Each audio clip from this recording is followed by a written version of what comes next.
तो रोज़ की तरह मुस्लिम ब्लॉग में सबका हार्दिक स्वागत है। सबके मंगल हो उसकी कामना के साथ बड़ों को मेरा सादर नमस्कार, छोटों को मेरा आशीर्वाद। मैं ठीक हूँ, आशा करता हूँ कि आप ठीक होंगे। दोस्तों, रामचरितमानस के अयोध्या कांड का प्रसंग बड़ा विस्तृत है। भगवान राम अयोध्या से यानी वन तक विराजमान होने के लिए जब वह चित्रकूट की वन तक पहुँचते हैं, चित्रकूट की अपरिमित महिमा का वर्णन करते हुए सच्चिदानंद पुरुषों में उत्तम आदर्शता के मानक भगवान रामचंद्र जी के जीवन चरित्र को तुलसीदास जी ने, जो त्रेता युग में मानव रूप में अवतरित हुए, और तुलसीदास ने 16वीं सदी में भगवान राम की प्रेरणा के परिणाम स्वरूप भगवान के चरित्र की प्रेरणा जब तुलसीदास जी को प्राप्त हुई, तो उसी के अनुसार वाल्मीकि जी के रामचरितमानस की व्याख्या करते हुए तुलसीदास ने मानव जीवन में भगवान राम की महिमा को अंतिम आदमी तक पहुंचाने के लिए अपने भावों को जिस प्रकार से इतना सारगर्भित और गूढ़ वर्णन किया, जो साक्षात रूप में मानव चेतना को जगाने के लिए, और जो भगवान राम जी के सानिध्य में आते हैं वह हमेशा,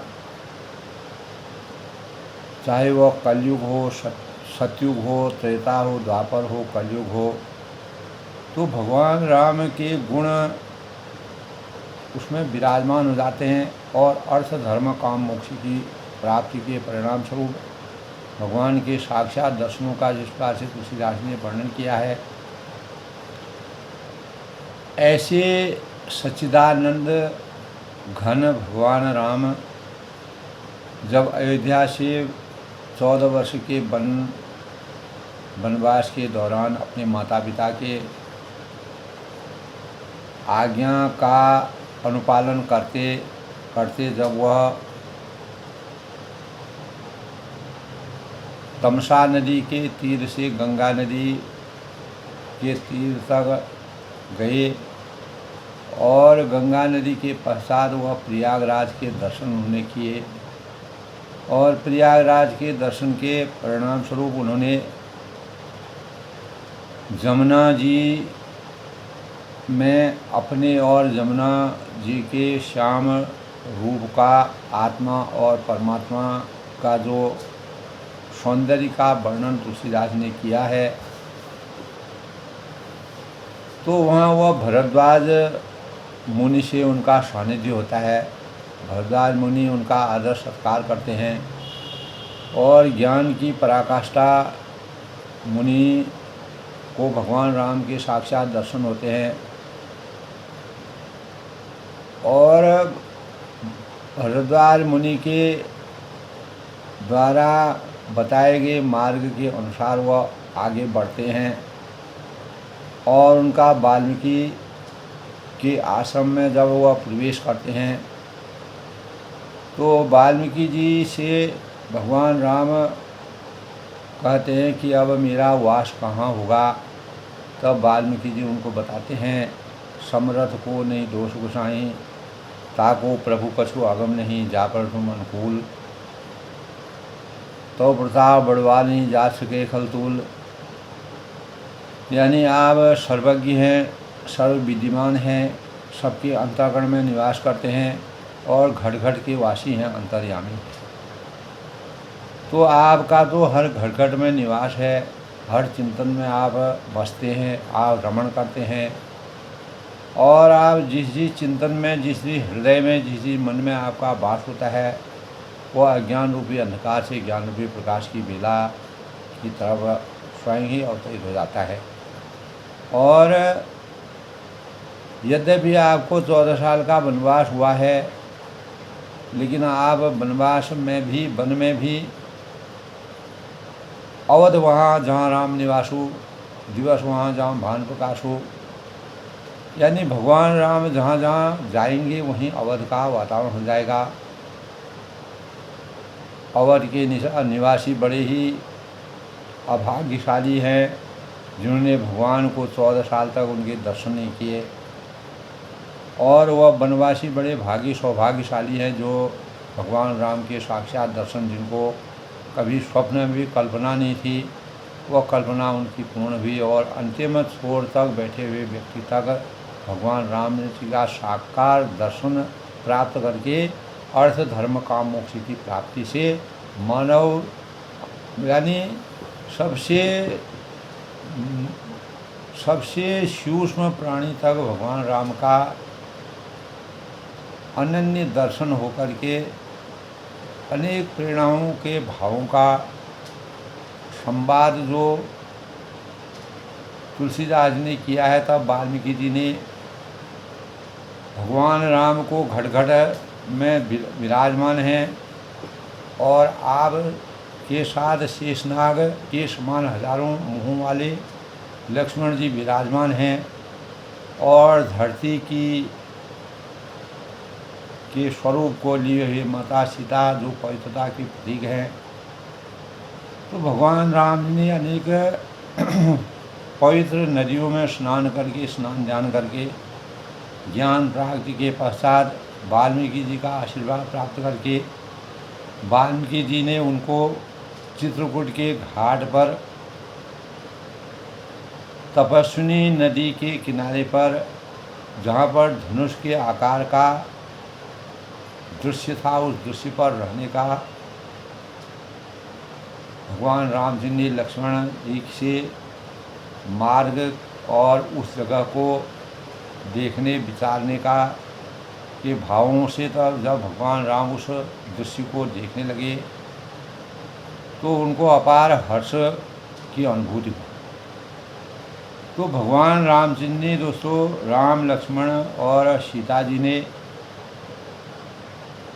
जिन रामचंद्र जी का स्मरण करने से ही भक्तजन, जो भी उनके भक्त होते हैं, जो उनके भक्त भाव में समर्पित होते हैं और केवट से उनका संवाद होता है, जिन्होंने उनके चरण स्पर्श होकर के अज्ञान रूपी अंधकार से ज्ञान रूपी प्रकाश का मार्ग प्राप्त किया, और अनेकों वन मार्ग में अनेकों लोगों का कल्याण करते हुए भगवान राम आगे को बढ़ते हैं।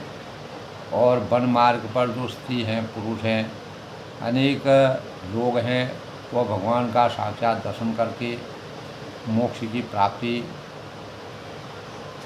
और देवता लोग भगवान के चित्रकूट आने पर, वन जाने पर देवताओं ने अपार सुख की अनुभूति की, क्योंकि धर्म की हानि हो रही थी, अधर्म की वृद्धि हो रही थी।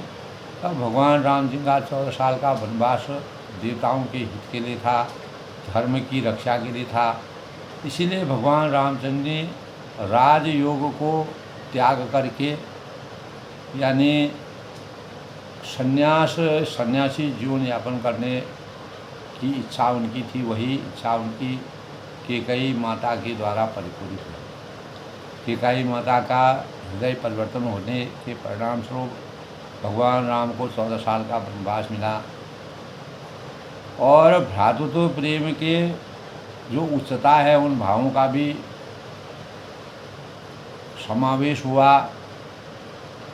और जो भरत को राजयोग के लिए माता कैकेयी द्वारा इतना प्रयास किया जाने पर भी भरत रामचंद्र के वियोग में किस प्रकार से व्यथित हुए, यह पूरा संवाद जो है तुलसीदास ने बड़ी रहस्यमय ढंग से किया हुआ है।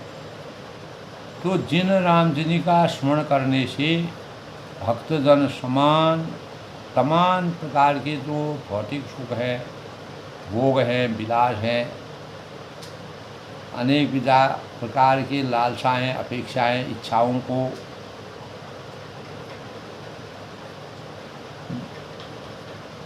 तिनके के समान समझने लगे, यानी उनके लिए वह तुच्छ हो गया, अस्तित्वहीन हो गया और कोई महत्व नहीं रह गया। उन श्री राम जी का प्रिय पत्नी और जगत की माता, जो जगत की माता सीता जी कहलाती हैं, के लिए यह भोग विलास का जो त्याग था, 14 वर्ष तक का जो त्याग उन्होंने किया, कुछ भी आश्चर्य उनके लिए नहीं है, वह भी उनके लिए साधारण है।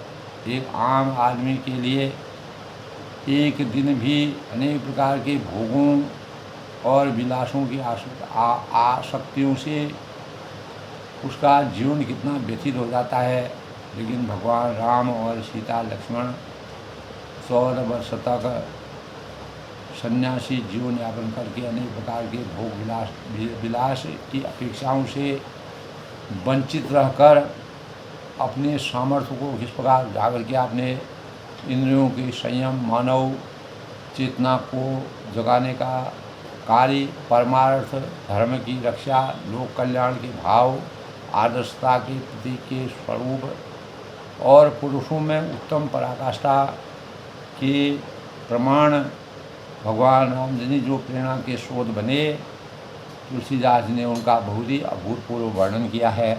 भगवान राम जब से श्री रघुनाथ जी वन में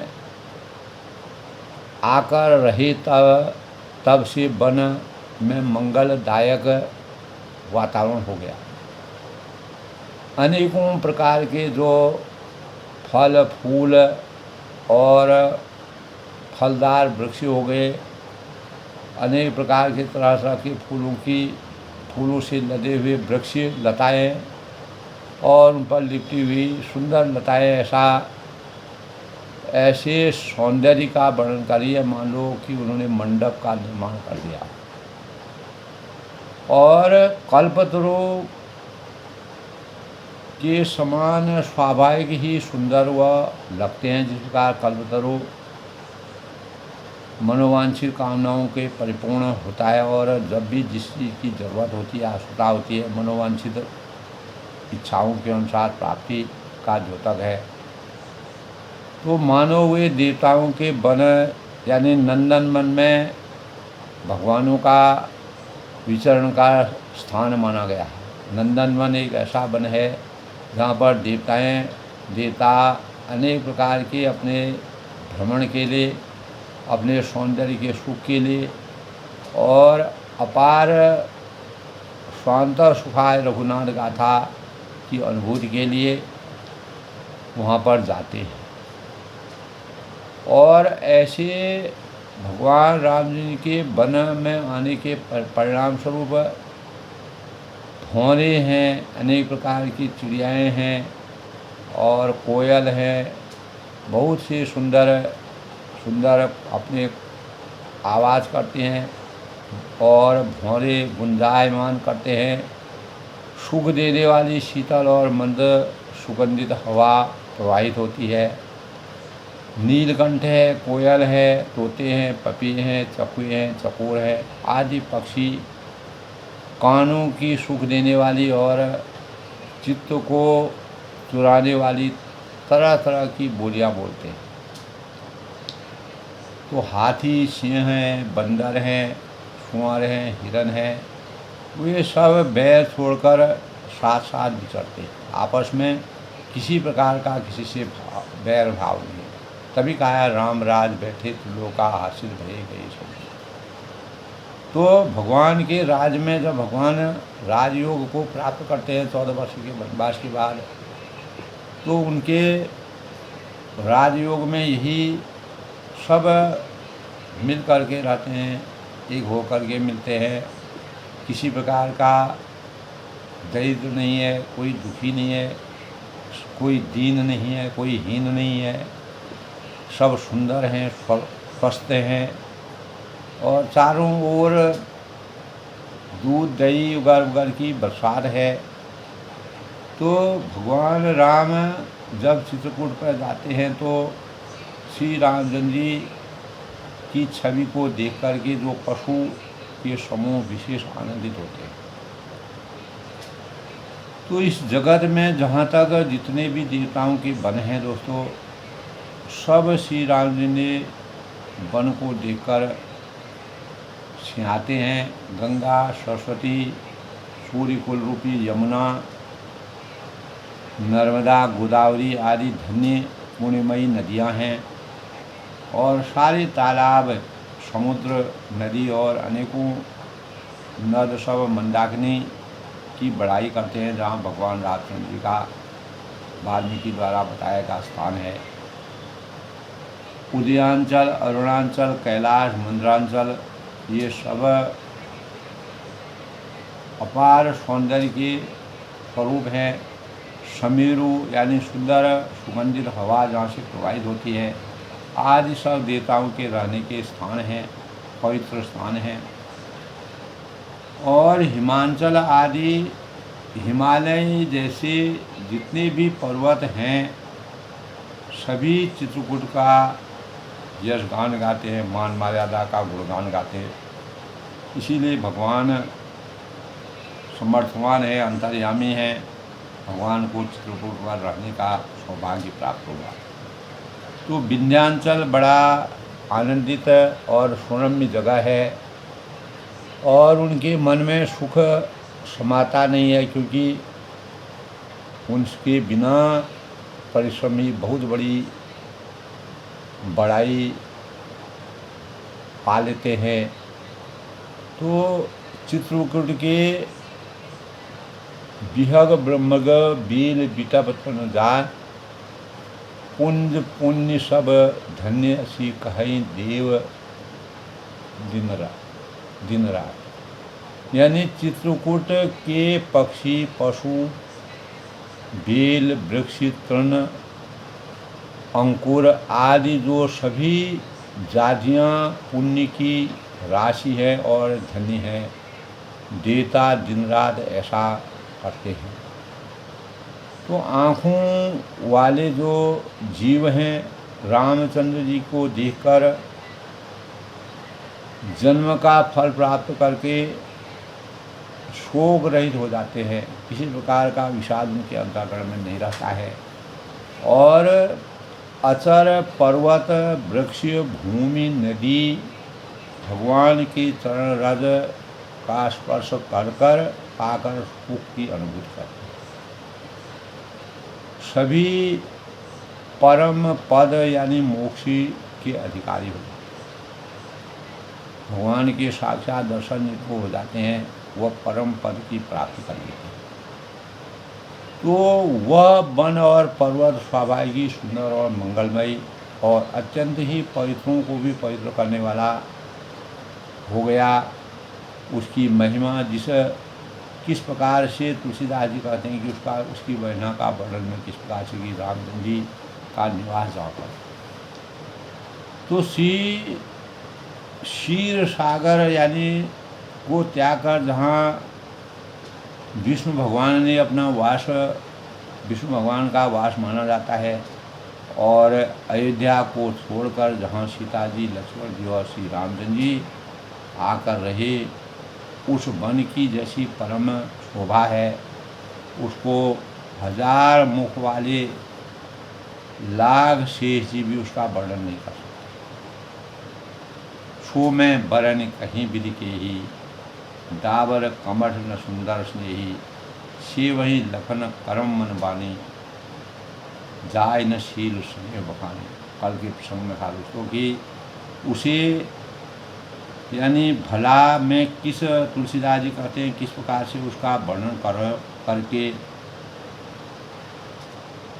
उसका वर्णन कर सकता हूँ, कैसे करूँ। कहीं पोखरी का यानी शुद्र जो छोटा सा पशुआ होता है, मंदरांचल पर्वत को उठा सकता है, अर्थात में शुद्ध बुद्धि है। क्या मैं भगवान के संपूर्ण स्वरूप का वर्णन अपने इस शुद्ध बुद्धि से कर सकता हूँ। तो लक्ष्मण जी मन, वचन और कर्म से श्री राम जी की सेवा में रत रहते हैं, और उनके शील और स्नेह का वर्णन नहीं किया जाता। और क्षण क्षण पर सीता जी भगवान राम जी के चरणों को निहारती है, देखती हैं, उनका वंदन करती हैं, और उनका स्नेह जानकर लक्ष्मण जी स्वप्न में भी भाइयों, माता पिता और घर की याद उनको बिल्कुल नहीं आती है। वो भगवान राम के संग श्री राम जी के साथ सीता जी अयोध्यापुरी कुटुंब के लोग और घर की याद भूलकर बहुत सुख का अनुभव करती है और क्षण क्षण भर पर पति श्री रामचंद्र जी के चंद्रमा के समान को देखकर अपार सुख की अनुभूति करती है। तो प्रियतम श्री राम जी के साथ पर्णकुटी में इस प्रकार से शोभायमान सीता जी हो रही हैं। मृग और पक्षी प्यारे कुटुंबियों के समान लगते हैं जो उनके रोज के साथी हैं।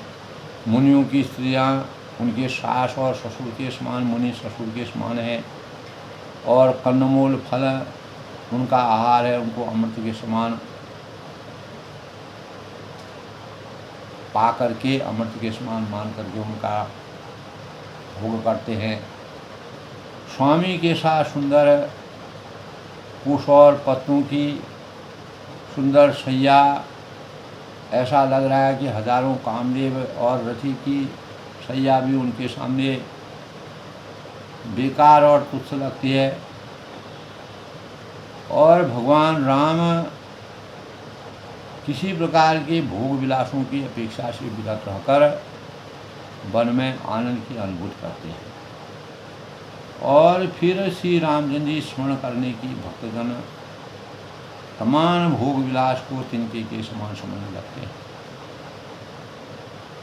इस संसार में गोधन, गजधन, बायधन और रतन धन घान जब आवे संतोष न सब धन दूर समान। तो भगवान राम, लक्ष्मण और सीता जी के लिए चित्रकूट की पवित्र भूमि जो है वहाँ पर वह संतोषम परम सुख की अनुभूति कर रहे हैं। सभी धन उनके लिए धूल के समान हो गए हैं। किसी प्रकार के भोग और इच्छाओं से वो त्याग कर अपने 14 वर्ष के वनवास को का नियमतः पालन कर रहे हैं। तो दोस्तों, आज के प्रसंग, ये कल के प्रसंग की बात थी। आज के प्रसंग की बात से पहले आज के शुभ पंचांग की भावों की समीक्षा कर। आज दोस्तों यानी 9 जून 2025 ज्येष्ठ माह के शुक्ल पक्ष की त्रयोदशी तिथि आज 9:36 तक, उसके पश्चात चतुर्दशी तिथि का शुभारंभ हो जाएगा। आज विशाखा नक्षत्र का संयोग है और उसके बाद अनुराधा नक्षत्र 3:31 तक विशाखा नक्षत्र है, उसके बाद अनुराधा नक्षत्र शुरू हो जाएगा। और विक्रम संवत 2082 शक संवत 1947 सिद्धार्थी नाम संवत्सर सूर्य उत्तरायण में ग्रीष्म ऋतु का संयोग। आज दोस्तों सोमवार का दिन है, सप्ताह का प्रथम दिन। भगवान शिव को समर्पित यह दिन हमारे जीवन के लिए बड़ा ही सुखों की खान के रूप में और शांति का प्रतीक माना जाता है।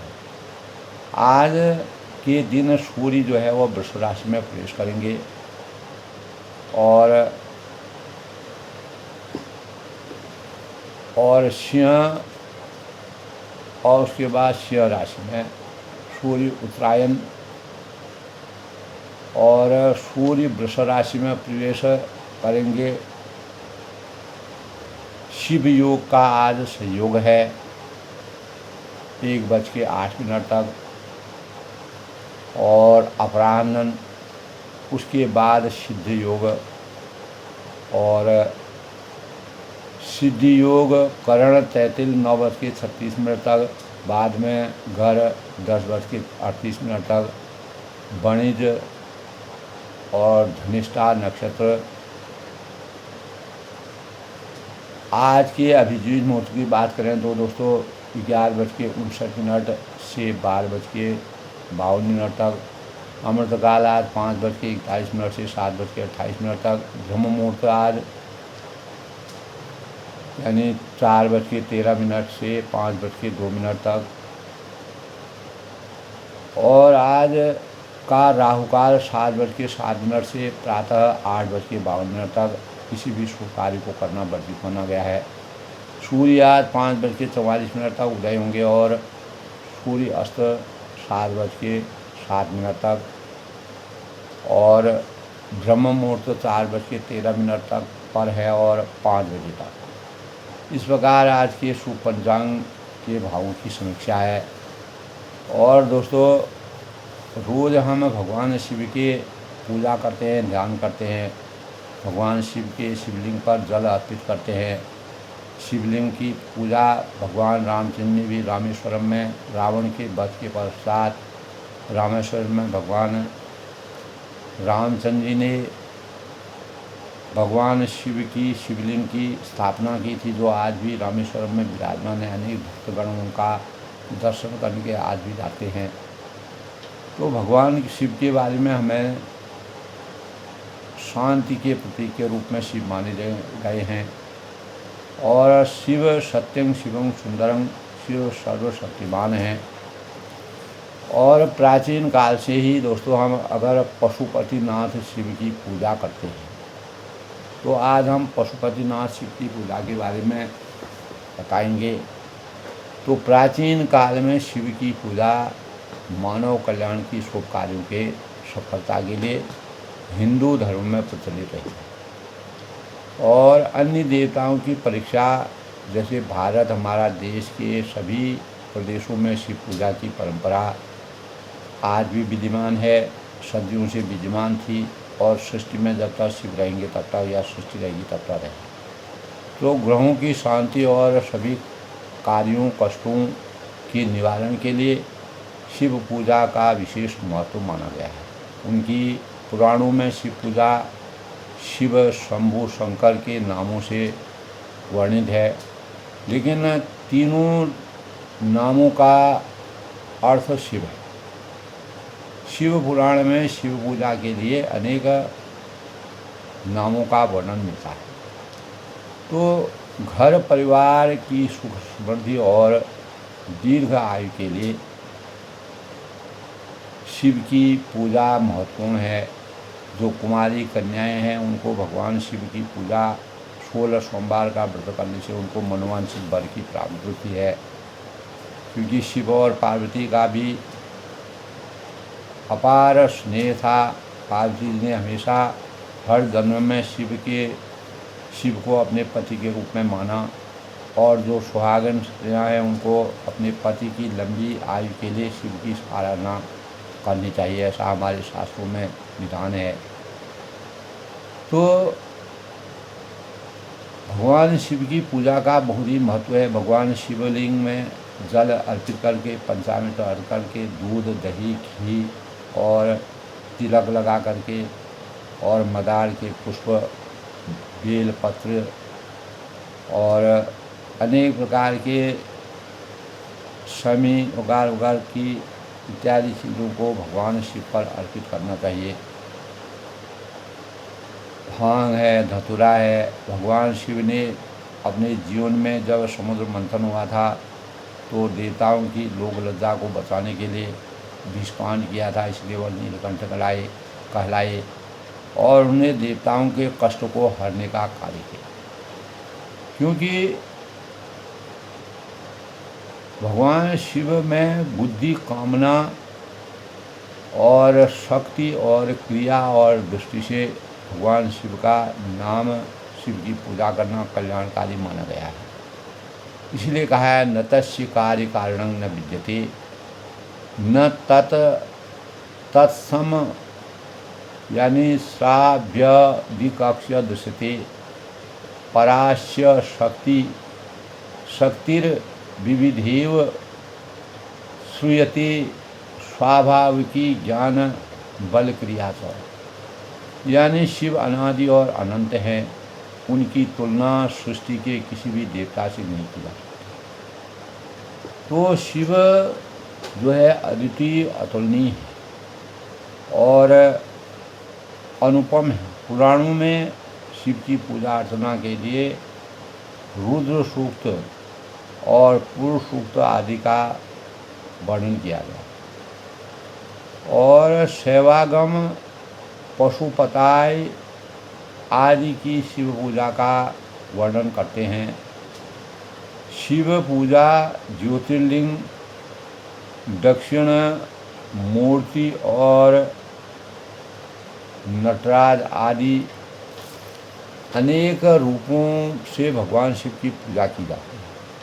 तो स्कंद पुराण में वर्णित कथा के अनुसार दोस्तों, शिव की महानता को देखते हुए धर्म ने वृषभ का रूप धारण कर शिव का वाहन बनना स्वीकार किया था।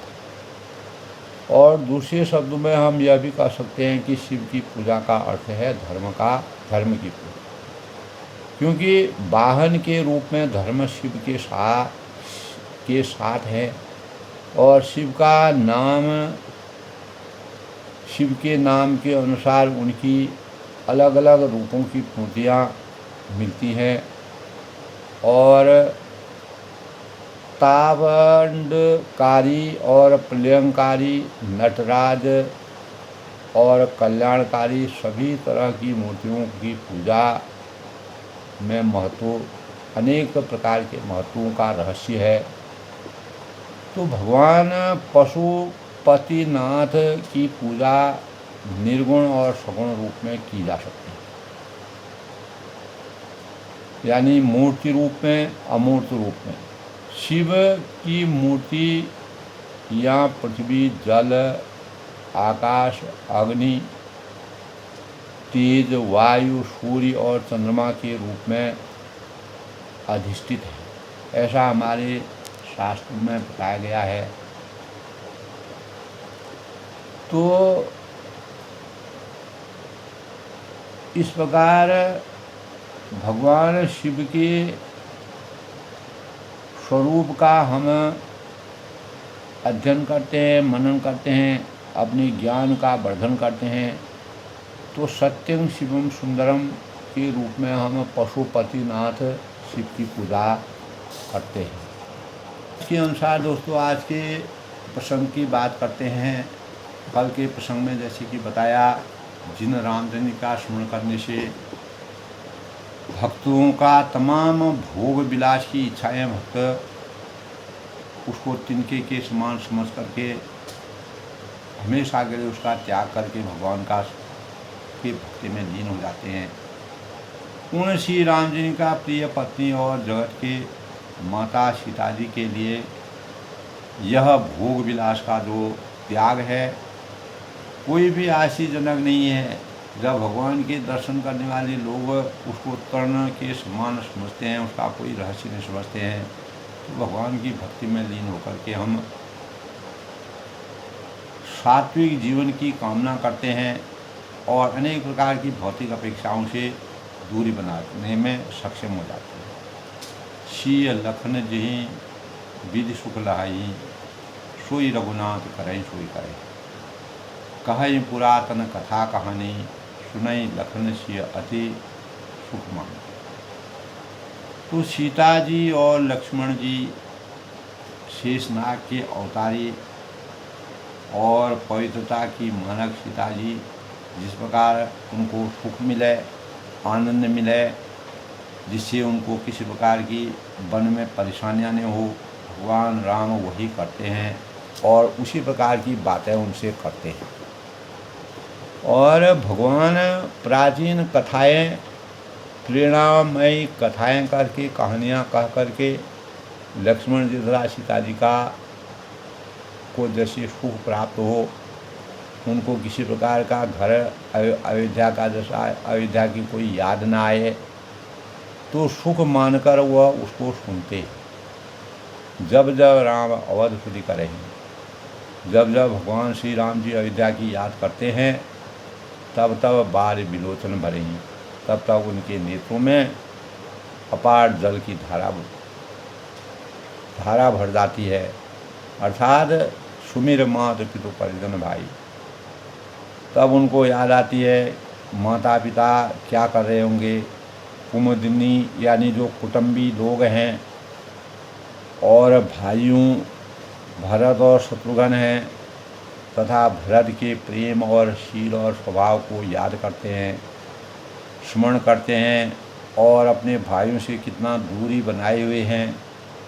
कृपा सिंधु प्रभु होई दुखारी। तो भगवान राम भी दोस्तों भगवानों में भी इस प्रकार के मानव रूप में अवतीर्ण होकर के भगवान रामचंद्र जी मानव जीवन किस प्रकार से अनेक भावों से गुजरता है, अनेक संवेदनाओं से गुजरता है, अनेक सामाजिक परिवेश से और उसमें होने वाले जो भाव हैं, प्रतिभाव हैं, उनसे कभी सुख की अनुभूति होती है, कभी दुख की अनुभूति है, कभी सम होता है, कभी विषम होता है। तो कृपा सिंधु प्रभु होई दुखारी। भगवान रामचंद्र जी भी इस प्रकार की सुध लेकर के दुख का अनुभव करते हैं। धीरज धरें कुसुमय विचारी। और किंतु फिर कुसुमय समझकर समय का जब समय खराब आता है उस समय को कैसे हमको व्यतीत करना चाहिए भगवान रामचंद्र को अच्छी प्रकार मालूम था। ऐसा मन में धीरज धारण करके वह अपने को मनाते हैं। लखी सिया लखन विकल हो ही जाए। श्री रामचंद्र जी दुखी देखकर सीता जी और लक्ष्मण जी व्याकुल हो जाते हैं कि किस कारण से ये दुखी होते हैं, किस प्रकार के भाव आ रहे हैं, चिंतन कैसा। तो जिमि पुष्कहीं पुरु सही अवसर पैसाई। और उनके ऐसा देख करके लक्ष्मण और सीता जी जैसे किसी मनुष्य की परछाई उस मनुष्य के समान ही चेष्टा करती है। प्रिया बंधु गति लखी रघुनंदन। तब धीर कृपाल और भक्तों के हृदयों को शीतल करने के लिए, शांति का आभास करने के लिए धीर कृपाल भगत चंदन चंदन रूप रघुकुल को आनंदित करने वाले श्री रामचंद्र जी प्यारी पत्नी और भाई लक्ष्मण की दशा को देखकर कुछ पवित्र कथाएं करने लगते हैं। लगे करण कथु कथा पुनीता, जिसे सुनकर लक्ष्मण जी और सीता जी सुख की अनुभूति करते, सुख प्राप्त करते हैं। तो उनके जीवन में जो किसी प्रकार के भी विचार आते हैं तो उनसे उनको तृप्ति हो जाती है। भगवान के रंग में वो रंग जाते हैं। राम लखन सीता सहित सोहत परण निकेत। लक्ष्मण जी और सीता सहित श्री रामचंद्र जी पर्णकुटी में पत्तों के द्वारा बनाई हुई जो झोपड़ी है में ऐसे सुशोभित हैं, इस प्रकार से लग रहे हैं जैसे सोहत परण निकेत जिमि बासव बस अमरपुरो सची जयंती समय। ऐसे लग रहे हैं जैसे अमरावती में इंद्र का लोग अमरावती कहलाता है, अपनी पत्नी यानी शची और पुत्र जयंत सहित बस रहा है। कहाँ इंद्र लोक सबसे बड़ा लोक और उसकी तुलना भगवान रामचंद्र जी ने उस प्रकार का परिवेश जो है चित्रकूट में आच्छादित हो गया है और इंद्र लोग भी उनके सामने सुषुप्त हो गया है, अर्थात उसकी भी छवि उतनी रहस्यमय नहीं रह गई है। जोग वही प्रभु सिय लख नहीं कैसे। प्रभु श्री रामचंद्र जी सीता जी और लक्ष्मण जी कैसे संभाल रखते हैं, कैसे जैसे पलक बिलोचन गोलक जैसी पलकें नेत्रों की गोलकों की रक्षा करते हैं। अगर पलक हमारे आँखों की रक्षा ना करें तो हमारी आँख क्षण मात्र में ही खराब हो जाएंगी। उसी प्रकार भगवान राम लक्ष्मण और सीता जी एक दूसरे के लिए पलकों के समान हैं। शिव ही लखन शिव रघुबर ही। इधर लक्ष्मण जी सीता जी और लक्ष्मण रामचंद्र जी अथवा लक्ष्मण जी और सीता जी श्री रामचंद्र की ऐसी सेवा करते हैं ऐसे सेवा भाव रखते हैं जैसे अज्ञानी मनुष्य शरीर की करते हैं। यही विधि प्रभु बन बसहि दुख सुखारी। तो खग मृग सुर तापस हितकारी। तो पशु पक्षी देवता और तपस्वियों के हितकारी प्रभु इस प्रकार सुख पूर्वक वन में निवास कर रहे हैं, अपने जीवन को व्यतीत कर रहे हैं। सुखता के स्वरूप और शुभ कामनाओं और मनोवांछित फलों की प्राप्ति के साथ कहो राम बन गवन सुहावा, सुनो सुमंत्र अवध में आवा। तब कहते हैं तुलसीदास जी ने ऐसे समय में वर्णन किया है कि मैंने श्री रामचंद्र का सुंदर जो वन गमन का वर्णन किया है, कैसे वह वन में आते हैं, कैसे वह अयोध्या से तमसा नदी के किनारे होते हुए और गंगा नदी पार करते हुए केवट का सहारा लेते हुए और जमुना नदी यानी प्रयागराज के दर्शन करते हुए वह चित्रकूट तक पहुँचते हैं। वाल्मीकि जी उनको चित्रकूट का मार्ग बताते हैं।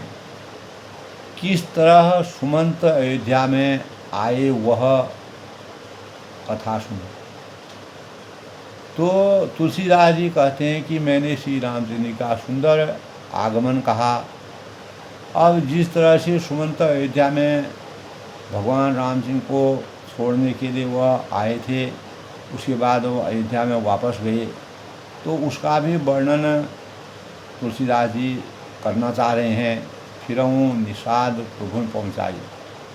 प्रभु श्री रामचंद्र जी को पहुँचाकर जब निषाद राज लौटा तब आकर उसने रथ को मंत्री सुमंत सहित देखा। मंत्री विकल बिलोक निषादु। और मंत्री को व्याकुल देखकर निषाद को जैसा दुख हुआ वह कहा नहीं जा सकता है, क्योंकि राम राम सिया लखन पुकारी। सुमंत जो है दशरथ जी के द्वारा कहे हुए विचारों में बिल्कुल भी सफल नहीं हुए। न भगवान राम वापस हुए न लक्ष्मण सीता, क्योंकि एक दूसरे के साथ उनका परम स्नेह था, एक दूसरे के बगैर वह नहीं रह सकते थे। और अवध वहाँ जहाँ राम निवासु और सीता जी कहती हैं कि जहाँ प्राण होते हैं वहीं जीवन होता है। तो निषाद राज को अकेले आया देखकर सुमंत का हा राम कहते हुए, हा सीते हा लक्ष्मण कहते हुए पुकारते हुए बहुत व्याकुल होकर धरती पर गिर पड़ते हैं। और रथ के देखी दक्षिण दिशि हथरे ही नासी जनु बिनु पंख बिहगा गुलाम। और वह इस प्रकार से अकुला व्याकुल हो जाते हैं। जिस प्रकार श्री रामचंद्र जी गए थे, देख कर जो घोड़े तक हिनहाने लगे, मानो बिना पंख के पक्षी व्याकुल हो गए थे। ऐसे ही सुमंत जी जब अयोध्या में वापस लौटते हैं तो उनकी दशा भी बड़ी खराब हो जाती है। वह भगवान राम लक्ष्मण और सीता जी का मनन करते रहते हैं। नहीं तन चरहि न पियहि जलू। न तो वह पास यानी घास चरते हैं, जो जिन घोड़ों के रथों से वह जाते हैं, सुमंत जी ले जाते हैं, तो वह घोड़े न घास चरते हैं न पानी पीते हैं और केवल आँखों में जल भराते हैं। जल मोचन लोचन वाली। पशु पक्षियों में भी दोस्तों अगर इतना अपने मालिक के प्रति इतना स्नेह होता है कि वह बिना उनके रह नहीं सकते हैं, वो भी व्याकुल हो जाते हैं। तो व्याकुल होकर धरती पर गिर पड़ते हैं। घोड़े दक्षिण दिशा की ओर श्री रामचंद्र को जाते हुए देखते हैं और वहीं देखे रहते हैं एकटक नज़र लगा करके। और जनु बिनु पंख बिहग बुलाएं। और यह देखते कर वह निनाते हैं, मानो बिना पंख के पक्षी व्याकुल हो गए। जिस प्रकार पक्षी जो है अपने पंखों से अगर विरत हो जाता है, पंखहीन हो जाता है, तो वह व्याकुल हो जाता है, न वो उड़ सकता है, किंग कर्तव्य विमूढ़ अवस्था में आ जाता है, वो अस्तित्वहीन हो जाता है। उसी प्रकार भगवान रामचंद्र जी के वनवास जाने के पश्चात जो पशु पक्षी हैं, यहाँ तक कि घोड़े जो रात दिन उनको रथ में इधर से उधर ले जाते थे, वो भी व्याकुलता का जो संदेश तुलसीदास जी ने वर्णन किया है, नहीं तन तरही न पियहि जबू, न तो वह घास चरते हैं न पानी पीते हैं, मोचहि लोचन बुआल, और आँखों में उनका जल भरा था। व्याकुल भई निषाद सब और रघुबर बाल में। तो श्री रामचंद्र जी के घोड़ों की इस दशा को देखकर सब निषाद, जब सब जो है निषाद जो हैं गंगा के तीर पर जो निषाद रहते हैं, सब लोग बड़े परेशान हो जाते हैं। पशुओं की इस प्रकार की दशा को देख करके, उनके करुणा और दया के भावों को देख करके, भगवान राम के बिना तो भगवान राम की आसक्ति मानव जीवन को किस प्रकार से भगवान राम ने प्रेरणा से और भावों से मानव जीवन के ही नहीं पशु पक्षियों तक के चिंतन को बदलने का जो प्रयास किया है, जो भाव व्यतीत किए हैं, वह एक अनोखे रहस्यमय जीवन की कामना है।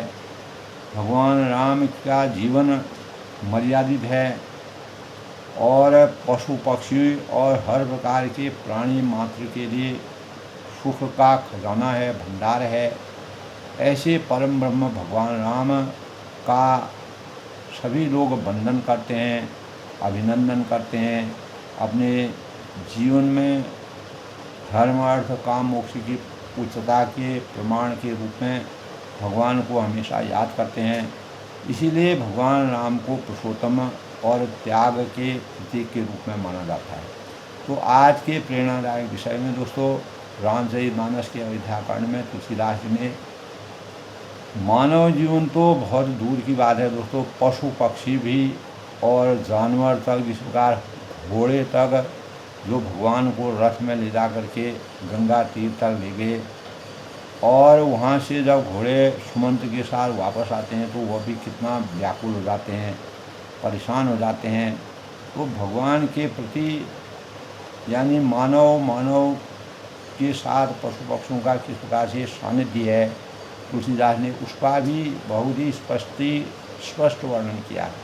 और वास्तव में यह कल्पना से परे है कि पशु पक्षियों और जानवरों में मानव के प्रति कितना स्नेह और प्यार है। यही भगवान रामचंद्र की लीलाएं हैं। इन्हीं लीलाओं का हम अध्ययन कर रहे हैं और इसी के परिणाम स्वरूप अपनी वाणी को विराम देते हुए कल आगे के प्रसंग से प्रस्तुत होंगे। तब तक के लिए मैं सबका अभिनंदन करता हूँ, सबके मंगल भोज की कामना करता हूँ। भगवान रामचंद्र जी का आशीर्वाद सभी पर बना रहे और इसी प्रकार भगवान की पराकाष्ठा उच्चता के क्या मानव हैं, उन मानवों को हम अपने जीवन में एक परिमार्जित करें, अपने जीवन में उनको उतारें, अपने जीवन को सार्थक बनाएं, मानव जीवन का कल्याण करें। सर्वे सन्तु सुखिनः, सर्वे सन्तु निरामया, सर्वे भद्राणि पश्यन्तु मां कश्चित् दुःखभाग् भवेत् की पराकाष्ठा से परिपूर्ण है। सब लोग सुखी रहें, खुश रहें। जय श्री राम।